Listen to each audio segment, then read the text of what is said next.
Trans Atlantic জোট NATO নিয়ে ইউরোপকে অনিশ্চয়তায় ফেলে দিয়েছেন মার্কিন প্রেসিডেন্ট ডোনাল্ড ট্রাম্প। আবার ইউরোপের ভেতরেই নাকি বাড়ছে নিরাপত্তা হুমকি।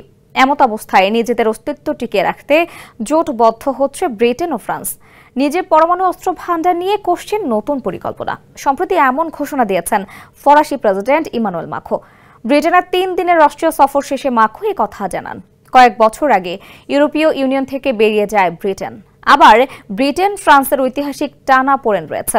সবকিছু মিলিয়ে এখন দুই দেশ তাদের সম্পর্ক নতুন করে ঝালিয়ে নিতে চায়।